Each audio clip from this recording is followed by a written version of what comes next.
What up, guys? So I've been sick the past 2 days. My bad for not uploading the overheating fix yesterday. I was in bed all day. But yeah, I'm out here today. Still feel like shit. I have thought I had the flu, but guess I don't. So what we're doing today is we're going to test a fuel pressure regulator, because the start-stall problem came back when I went up to the burn clinic on that long drive the other day. It only happens on long-ass drives, I noticed, when they let the car sit for more than 15 minutes. And they said the only thing that could be is an alternator or a fuel pressure regulator if you tested everything else, and I did. So it's got to be a fuel pressure regulator, because it's been happening since I bought the car, plus some.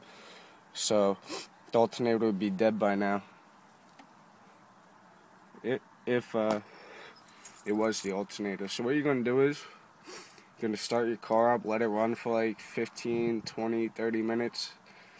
And if you want, take it for like a drive for like 10 minutes. It's better just to drive it for like 30 minutes, but I don't have time like that. So I'm going to let it run for like 20 minutes and go for a 6-mile drive, come back.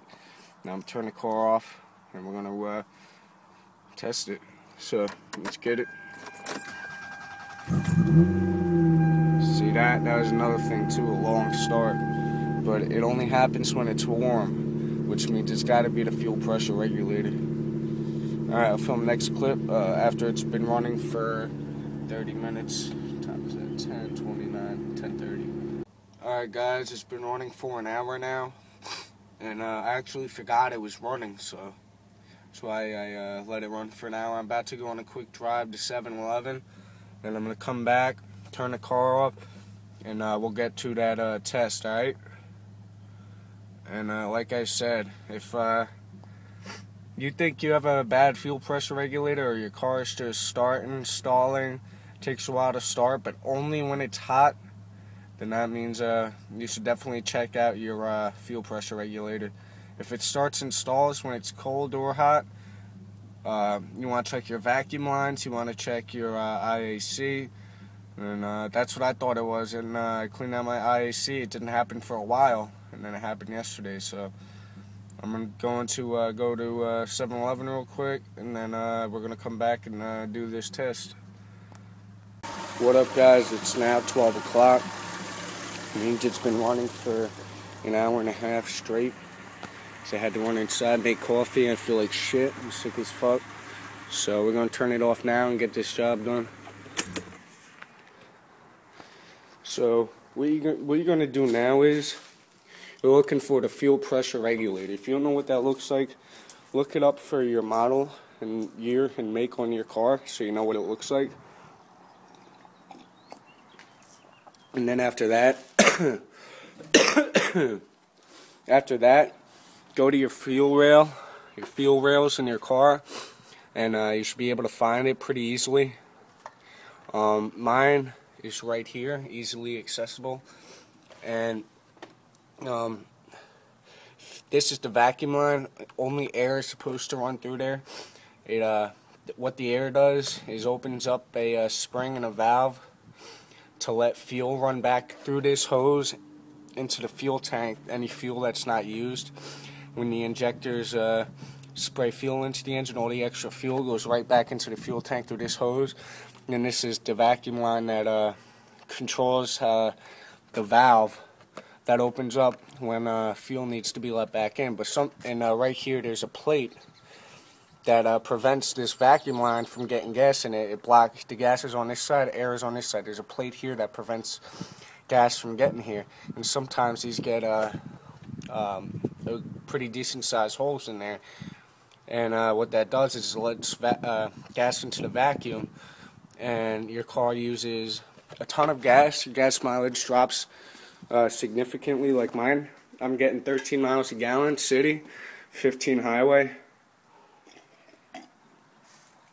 I got 210 miles out of a full tank the other day with 93 octane. So I think my car is using a pretty decent amount of fuel.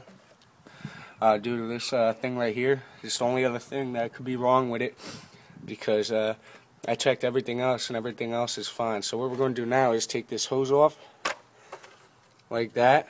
And sometimes it'll take 10-15 minutes for fuel to actually come spraying out of there, depending how bad your hole is or how big the hole is. And it relieves the fuel pressure, which causes you to start and stall every time you start your car up, and extra fuel consumption. So I'm going to end this video, end this clip, and the second I get fuel spraying out of there, I'll film the next clip, alright? Because it could take anywhere between 10-15 minutes, and I might have to actually start the car for it to happen. And another thing I forgot to tell you guys, it didn't start spraying yet. It's only been a couple seconds, but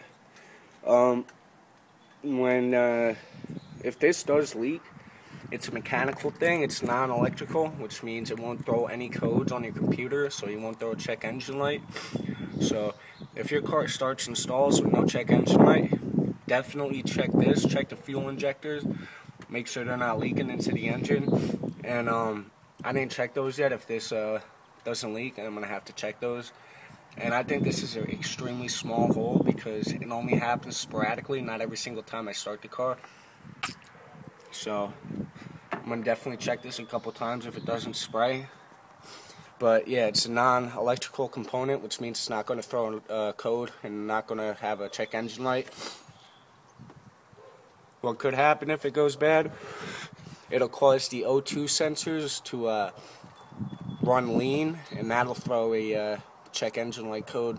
So if your car is starting and stalling, and you have a check engine light that's a bad O2 sensor, replace that O2 sensor if you want to, and check this right afterwards, because if you don't check this and just replace it, it's going to go bad again. So you always want to check this too. Alright, when it starts spraying, I'll film the clip, if it does. Alright, this hasn't started leaking yet, so I'm about to go inside and end this video. But if that doesn't leak, check your fuel injectors, do a pressure test. What you do is you get a gauge on this car specifically, and you unscrew this bolt, relieve the fuel pressure, unscrew this bolt, and attach a gauge right here in between this line and the intake manifold. And if the pressure is low, what you want to do next is unscrew the bottom bolt for the fuel filter and check the pressure there. If the pressure is good before the fuel filter and not after, odds are you should replace your fuel filter. It's only an $18 part, and it's extremely easy to get to. It's right below, right above the axle on the driver's side on most Toyotas and Lexuses in the 90s. So this doesn't leak. I'm pretty sure the fuel injectors are fine in this car, the O-rings, because it doesn't smell like fuel under the hood. My Corolla was leaking fuel injector O-rings, and it smelled like straight fuel.